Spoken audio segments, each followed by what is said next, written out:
It was a surprise for America as much as Israel. America is now a decline in power. He was wise enough to put a blockade in an effort to open something which is already open.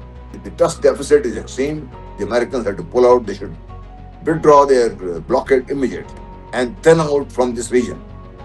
They have no business being in this region. Hello, everyone. I'm Muhammad Mahdi, talking to you from the historic Iranian city of Ray. Welcome to Insights in Focus.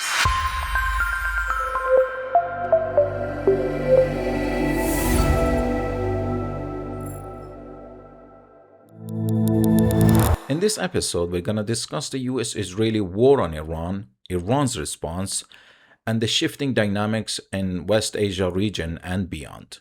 Our guest today is a retired three-star general of the Pakistan Army and former commander of his Strategic Forces Command. Lieutenant General Ghulam Mustafa, thank you so much for accepting the invitation and joining us on Insights in Focus. Thank you very much, Badi, for inviting me. I'm very grateful in talking to my Iranian friends and brothers. General, you are a highly experienced expert in the field of military and defense affairs. As we know, the United States has the highest military spending in the world, and Israel claims to be the dominant military power in the region. Together, the two have launched this war of aggression against Iran. From a military standpoint, how do you assess Iran's ability to respond and resist this aggression? And do you believe the United States and Israel were surprised by the scale, intensity, and effectiveness of Iran's response?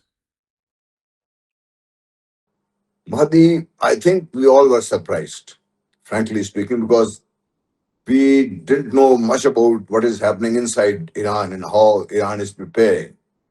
We had some bits of information. And personally, I always thought that this attack is going to come. And for that, I was hoping that our Iranian brothers would be ready for it. And so because of the problem that you faced in the last 47 years and lack of air force, particularly, there was this feeling that Americans and Israelis would be able to overcome Iran in a week, 10 days, or 2 weeks at best. And then they will go ahead, as I always believe that Iran is a stumbling block in the expansionist designs of America, Israel, and the entire West altogether.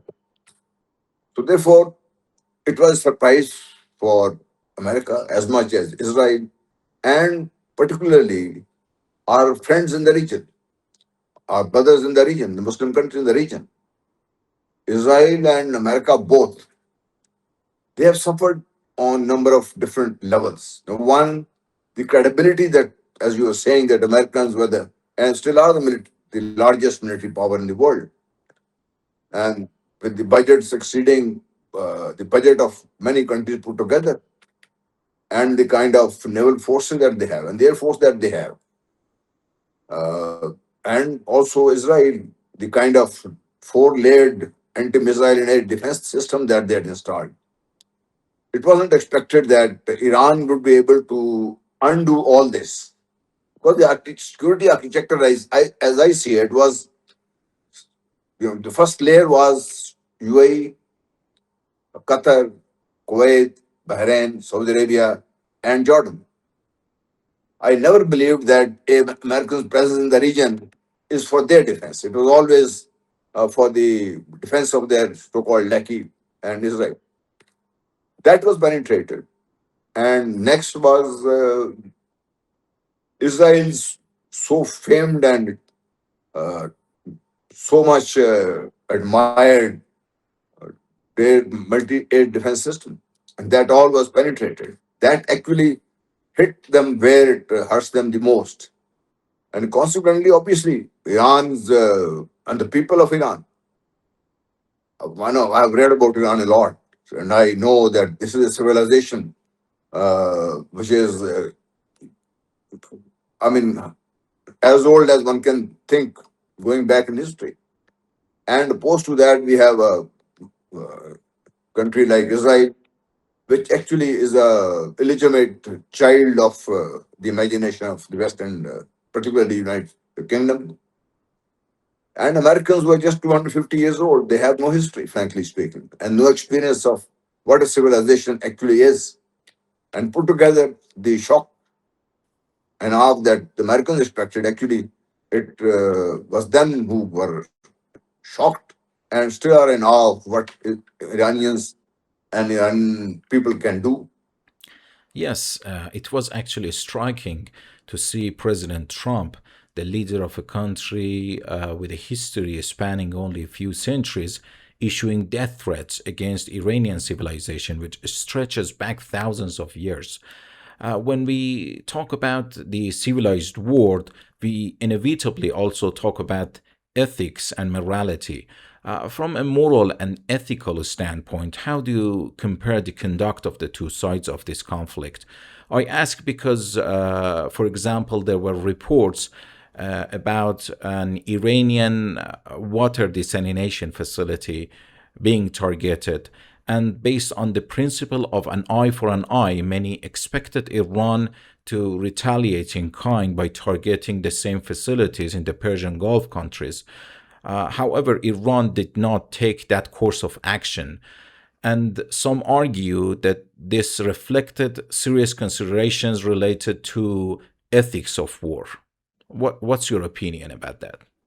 To begin with, the whole war is illegal. The whole war waged by America and Israel is illegal. And whatever follows thereafter is illegal. Number two, our Prophet, peace be upon him, he laid down certain principles. And those principles, one of them was not to hurt the people, innocent people in the conflict and their interest. And water, obviously, is something that is related to life, and lack of water is life threatening. I think Iran played very well on a number of different fronts. Number one, they didn't retaliate in kind. I mean, I understand what you're referring to. I know some of these countries would have been totally devastated without of water, and Iran could have hit them. Number two, Iran only attacked the American bases, which were actually being used against Iran. And that was in Saudi Arabia, in Qatar, in Kuwait, and Bahrain, and UAE. And I must add here, Mahdi, that the Kingdom of Saudi Arabia is a large power. They could have retaliated, they didn't. Qatar didn't retaliate. Kuwait didn't retaliate. Consequently, you find that the whole environment of this region is expecting a change and hoping for a change. Yes, and one important change I think should be a shared understanding that security and stability in the region can and should be determined and achieved only by the people of the region.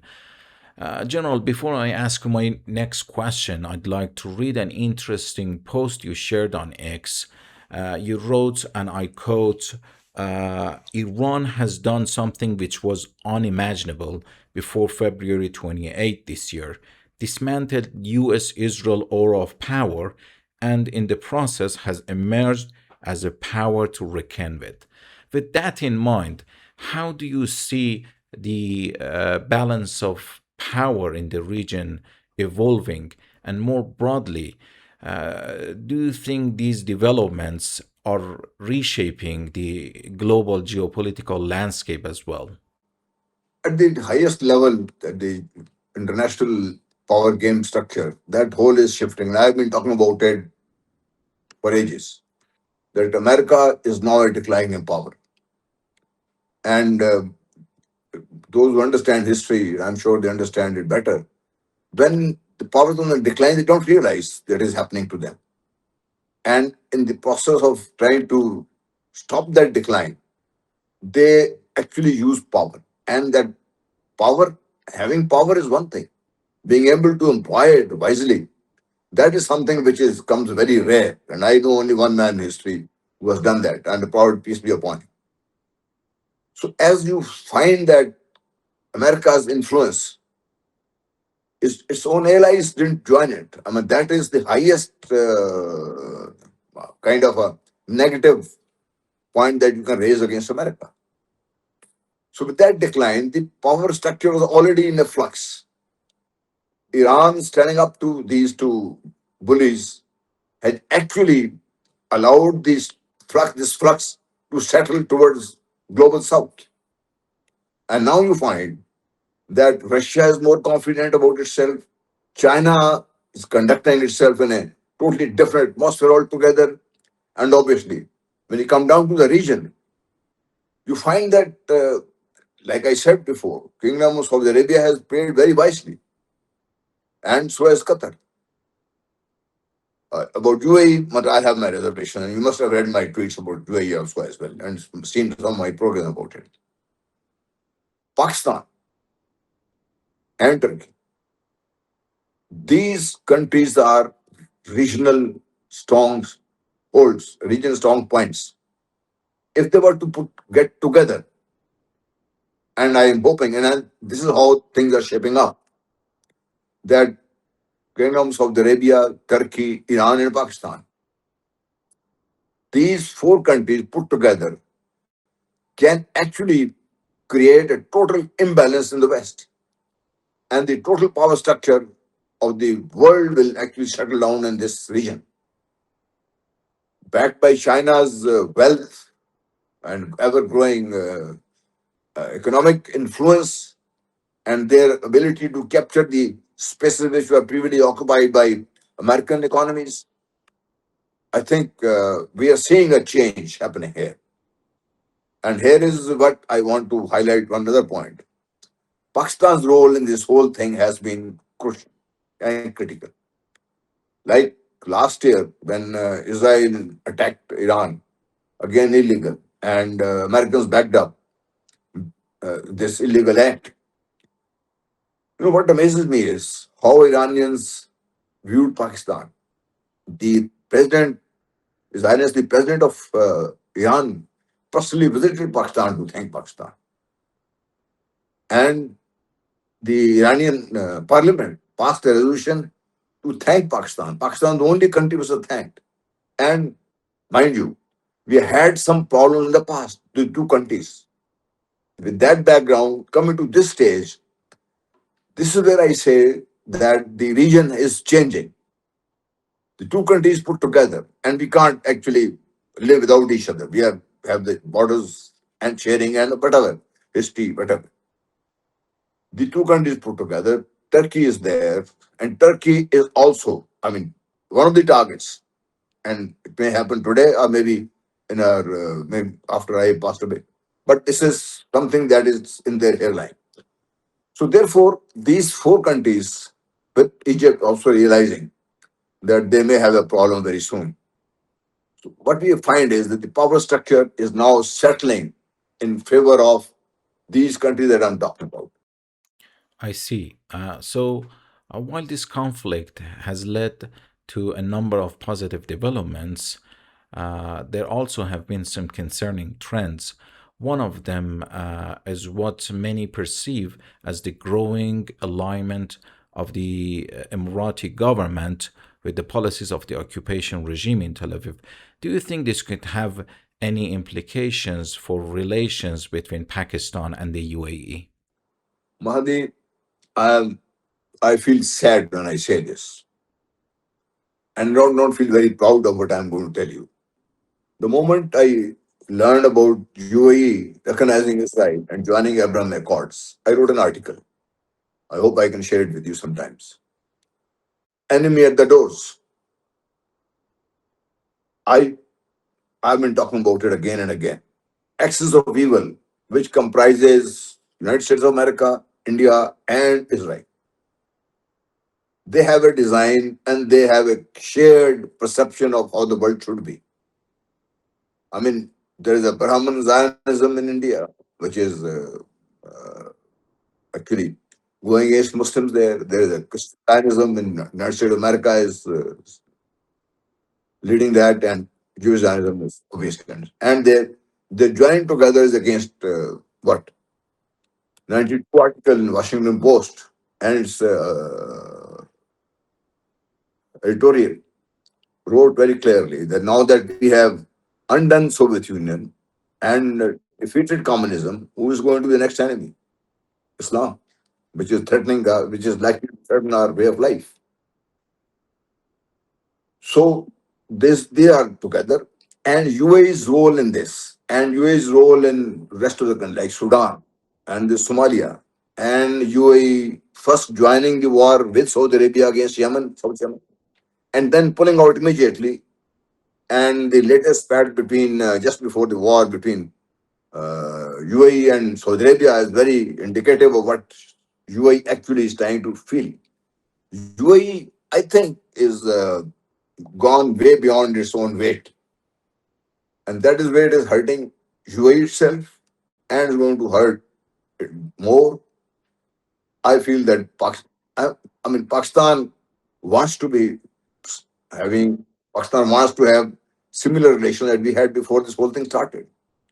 And Pakistan has supported UAE right from the day one, not in one field, but every field of life that UAE is now enjoying there. So probably, I think what I have learned is that within UAE itself and within the ruling elite of UAE, there's a huge point of difference here because they don't want the kind of influence that now America, Israel, and India put together exerting on UAE.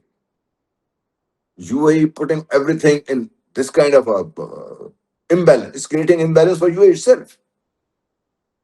Why would you try and go against Saudi Arabia and be try on the edge of Bab al Mandab?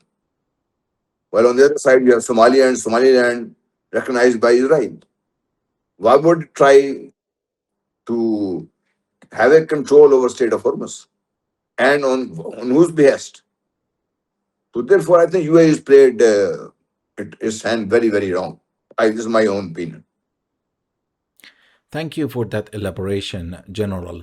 And before I ask you my last question, I'd like to take this opportunity as an Iranian, express my gratitude to the brotherly nation of Pakistan for their support in this conflict. And I mean both the people of Pakistan who came out in support of Iran and condemned the aggressors, and the Pakistani government, which played a role in facilitating negotiations aimed at restoring peace in the region. That said, when it comes to negotiations, I think we can agree that trust deficit remains enormous. Do you believe that Washington can realistically bridge this gap? After all, we are talking about the regime in the US who withdrew from the Iran nuclear deal and undermined ongoing diplomatic efforts by launching military action against Iran while negotiations were still underway.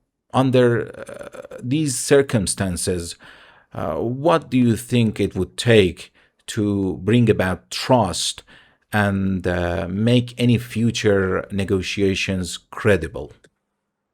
Mahdi, I may be talking big here. Uh, and I'm grateful that our brothers in Iran understand how Pakistan feels about Iran and our brothers in Iran. Our hearts actually beat with the people of Iran, and that is how sensitive and attached we are, frankly. Because personally, I never trusted United States of America, and I keep saying it every time that I get a moment to express myself. Trust deficit is to the extent I think the distance between two countries may be smaller than the trust deficit that exists. And the only people who can undo it is United States of America and Israel both. Because they are the ones who have created this trust deficit. If it wasn't so, there was a deal already in place when Trump became president first time around. Why would he pull out from this deal? What for? What was he trying to gain? And that brings me to another point that American and their, I mean, the neocons and the so-called Zionist, Christian Zionists, and you heard their views, their war ministers saying that We don't care if it's Shia or Sunni, we're going to destroy everybody. So that actually describes the mindset with which they are approaching the whole thing. And they have been talking about attacking Iran not recently, but they have been talking about it in the last century also. So coming back to your point, the only way they can do it is pull out from this region. That's the only way, I think. One. Number two, it is the Americans who created Strait of Hormuz was always open. They're the ones who closed it. And they're the, I mean, you can have whatever remarks you want to have about Mr. Trump, but he was wise enough to put a blockade in an effort to open something which is already open. What do you say about this, other people? So this kind of the trust deficit is extreme. The Americans have to pull out. They should withdraw their blockade immediately. One, and then out from this region. They have no business being in this region. And as they do that, I think the people will start trusting them more and more. But as we are speaking right now, the Americans aren't pulling back. They're actually increasing their strength in the region. And they delayed their response to the third proposal sent by Iran intentionally to allow Israel to go into Lebanon and be able to attack Beirut directly. I mean, how can you trust these kind of people? Therefore, Pakistan's efforts notwithstanding, and they will continue. And Iranian brothers must be reassured that Pakistan will do whatever it is in power. Now, I mean, sorry if you don't mind, I want to add another point. There is a rumor spread by the West that the Iranians have a nuclear bomb. That is creating an excuse to continue the war that they have started. So this is the time when I think the international powers, particularly UN Security Council and powers in the West, Russia and China, have to put their heads together and knock some sense into the head of Mr. Donald J. Trump. Otherwise, we're heading into trouble. And this time the trouble may be spreading wider, like the Russian foreign minister said. That if the attack starts again, the region already is under this kind of war, it might spread. I hope they understand this, what the Russian foreign minister was saying. I hope somebody is literate enough in Washington to understand what Russians are trying to tell them. Indeed, let us hope that the voices of reason in the US are heard and this vicious cycle of war and conflict can finally be broken. General Mustafa, thank you once again for joining us and sharing your valuable insights and expertise with our audience. It's been a pleasure speaking with you.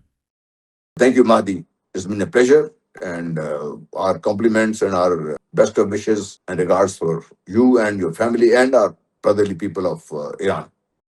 And to you, our viewers, if you liked what you just watched, don't forget to subscribe. Stay curious, stay engaged. Until next time.